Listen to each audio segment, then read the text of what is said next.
Hello guys, welcome back to my channel unique study point. आज की इस video में हम क्लास 10 के चैप्टर नंबर 3 जिसका नाम है pair of linear equation in two variable उसको पढ़ने जा रहे हैं। मैंने कुछ चीज़ें पहले से ही नोट डाउन कर रखी है ताकि आपका इससे समय बचे और आप कम समय में ज़्यादा चीज़ें सीख पाएँ। तो मैंने क्या नोट डाउन कर रखा है उसको मैं अच्छे से एक्सप्लेन करूँगा, उस बात की आप बिल्कुल टेंशन मत लीजिए। नाम क्या है हमारे चैप्टर का? Pair of linear equation in two variable, जिसमें से हमने linear equation in two variable ये जो चीज़ है ये पहले ही 9th क्लास में पढ़ रखी है। जो चैप्टर नंबर 4 हुआ करता था हमारी क्लास 9th मैथमेटिक्स में, linear equation in two variable, वो वहाँ पर हमने पढ़ रखा है 9th क्लास में। बट जब 10th क्लास में जो चैप्टर नंबर 3 है इसमें क्या एड ऑन हुआ है इस linear equation in two variable के साथ? सिर्फ पेयर ऑफ। 10th में सिर्फ ये एड ऑन हुआ है, पेयर ऑफ। तो मैं बात करूँ linear equation in two variable, तो उसकी जो स्टैंडर्ड फॉर्म होती है वो होती है A X plus B Y plus C is equal to 0। यानी जितनी भी linear equation in two variables होंगे उनकी जो स्टैंडर्ड वो किस फॉर्म में मिलेगी? A X plus B Y plus C बराबर 0 की फॉर्म में मिलेंगे। अब मैं आपको कुछ बता दूं, आप किसी बच्चे को ये भी नहीं पता होगा कि वेरिएबल क्या होते हैं, तो मैं उनको थोड़ा सा रिमाइंड करा दूं। वेरिएबल हमारे मैथमेटिक्स में वो होते हैं जिनकी वैल्यू वेरी या फिर चेंज होती रहती है, जिनकी वैल्यू बदलती रहती है। फॉर एग्जांपल के लिए जैसे आपने कई क्वेश्चन सॉल्व किए हैं बचपन में, उसमें आपको बोलता है find the value of x, find the value of y. जब भी आप एक्स की वैल्यू हर क्वेश्चन में निकालते हो तो वो अलग अलग आती है। जैसे कि सपोज किया आपने एक क्वेश्चन में एक्स की वैल्यू निकाली, वो कुछ और होगी, दूसरे में वाई की वैल्यू कुछ और होगी। यानी ये नहीं है कि एक क्वेश्चन में एक्स की वैल्यू जो आई वही अगले में आए, नहीं, ये क्या होती रहती है? वेरी और चेंज। यानी कोई भी चीज़ मैथमेटिक्स में बदलती रहे उसे हम क्या कहते हैं? वेरिएबल कहते हैं। क्या कहते हैं? वेरिएबल। इसके बाद बारी आती है हमारी कांस्टेंट। कांस्टेंट किसे कहते हैं? तो कांस्टेंट हमारे जो फिक्स होते हैं, जो चेंज नहीं होते, यानी नो चेंज। जैसे कि 1 2 3 4 5 ये नंबर्स जो होते हैं हमारे कांस्टेंट होते हैं, फिक्स होते हैं।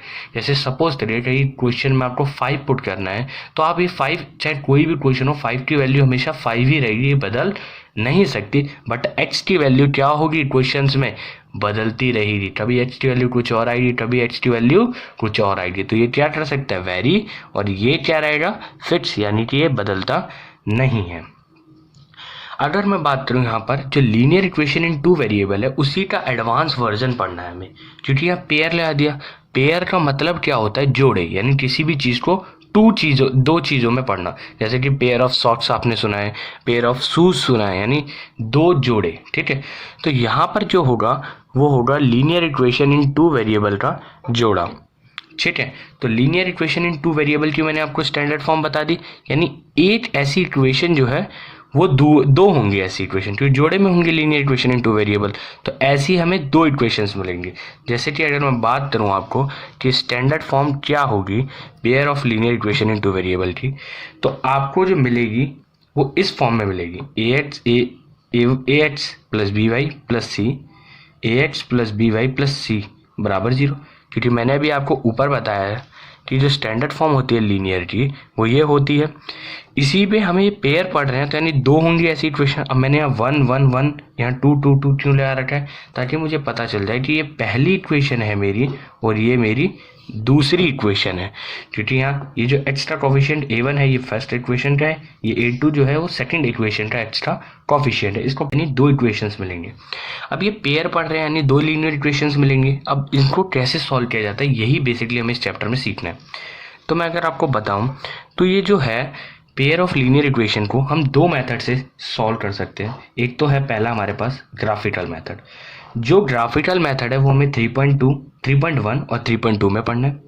ठीक है, और एक होता है हमारे पास एल्जेब्रिकल मेथड जिसको सॉल्व करने के लिए, किसको? पेयर ऑफ लीनियर इक्वेशन को। ऐसी दो इक्वेशन जहां भी दिखे उनको हम दो मेथड से सॉल्व कर सकते हैं, एक तो ग्राफिकल मेथड से और एक एल्जेब्रिकल मेथड से। ग्राफिकल मेथड 3.1 और 3.2 में पढ़ना है हमें, एक्सरसाइज 3.1 और 3.2। और एल्जेब्रिकल मेथड जो है, एल्जेब्रिकल मेथड के अंदर बेसिकली आपके तीन मेथड आते हैं। पहला मेथड आता है सब्स्टिट्यूशन मेथड, दूसरा एलिमिनेशन मेथड एंड तीसरा क्रॉस मल्टीप्लिकेशन मेथड। सब्स्टिट्यूशन आपको एक्सरसाइज 3.3 में पढ़ना है, एलिमिनेशन 3.4 में पढ़ना है एंड क्रॉस मल्टीप्लिकेशन 3.5 में पढ़ना है। बेसिकली जो आपकी इस एक्सरसाइज में टोटल एक्सरसाइज है, टोटल यानी जो एक्सरसाइज है वो है 3.1 से 3.6।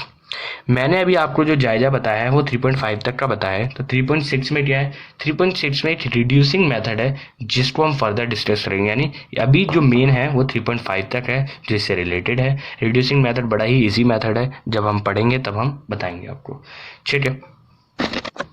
जैसे अब linear equation in two variable को देखते हैं। क्यों हम बार बार linear equation in two variable की बात कर रहे हैं, क्योंकि जो linear equation in two variable है वही मेन है, क्योंकि यहाँ तो पेयर है, ओनली यहाँ पर पेयर जुड़ा है, यानी दो इक्वेशन की बात करेंगे। तो जो कॉन्सेप्ट है वो बिल्डअप है सिर्फ linear equation in two variable पर, तो इसलिए linear equation in two variable का ज्ञान थोड़ा सा होना आपको चाहिए। तो मैंने जैसे बात करी, स्टैंडर्ड फॉर्म ये होती है X plus B Y plus C बराबर 0। फॉर एग्जाम्पल के लिए मैंने एक इक्वेशन ली थी 3x प्लस 4y प्लस 5 बराबर 0। हम करते क्या थे, linear equation in two variable जब दी होती थी हम उसको कैसे सॉल्व करते थे, x की वैल्यू कुछ पुट करता था, x की वैल्यू कुछ डाली y की निकालता था, इसी तरीके से y की कुछ डाली x की निकालता था, फिर y की कुछ डाली है x की निकालता, यानी मिनिमम जो थी मैं मैक्सिमम जो थी 3 वैल्यूज़ निकाल लेता था। अब जैसे कि मेरे पास जो x और y की वैल्यूज़ आई हैं इस इक्वेशन की, यानी x पुट करके y आए, कुछ जो भी आए हैं मेरे पास ये 3 पॉइंट, मैं अगर इसको ग्राफ पर प्लॉट करूँ, ये हमारा y एक्सिस और ये हमारा x एक्सिस, अगर मैं इसको प्लॉट करता था तो हमें क्या मिलती थी, एक स्ट्रेट लाइन मिलती थी। ये बात ध्यान रखनी है, यानी linear equation in two variable को जब भी आप ग्राफ पर प्लॉट करोगे तो आपको क्या देगा, एक स्ट्रेट लाइन देगा, ठीक है। अब बात करते हैं, यहाँ तो हम पढ़ रहे पेयर, यानी दो इक्वेशंस होंगे, यानी linear equation in two variable कैसी होंगी, दो होंगे। तो जब एक होती थी तो एक स्ट्रेट लाइन बनती थी, सिंपल सी बात है, और दो इक्वेशंस होंगी तो क्या बनेगी, दो स्ट्रेट लाइन बनेगी। तो इसलिए मैंने एक स्ट्रेट लाइन को ऐसे डिनोट कर दिया। ये मान लेता हूँ इक्वेशन फर्स्ट के लिए और ये मान लेता हूँ इक्वेशन 2 के लिए। अब कोई भी दो स्ट्रेट लाइन कैसे ट्रीट हो सकती है, यानी कैसे हम ड्रॉ कर सकते हैं, या तो वो आपस में इंटरसेक्टिंग हो सकती हैं, या तो वो एक दूसरे के ऊपर कोइंसाइड यानी चढ़ी हुई हो सकती है, इस एक के ऊपर एक हो सकती है, या तो दोनों स्ट्रेट लाइन आपस में पैरेलल हो सकती है। आप कोई और बना ही नहीं सकते, ठीक है। अगर आप कोई भी स्ट्रक्चर इन तीनों के अलावा स्ट्रेट लाइंस का बना ही नहीं सकते, या तो क्रॉस होंगी, या तो कोइंसाइड होंगी, या तो पैरेलल होंगी, ठीक है। अब क्या होता है, हमारे पास एक ग्राफिकल मेथड में हमें कुछ चीज़ समझनी होती है। जैसे कि जब भी हम ग्राफिकल मेथड पढ़ते हैं, ठीक है, ग्राफिकल मेथड पढ़ रहे हैं उस समय हमें क्या देखना है। सपोज करिए मेरे पास एक इक्वेशन है, यानी a1x plus b1y plus c1 बराबर 0, और ये है a2x plus b2y plus c2 बराबर 0, ठीक है।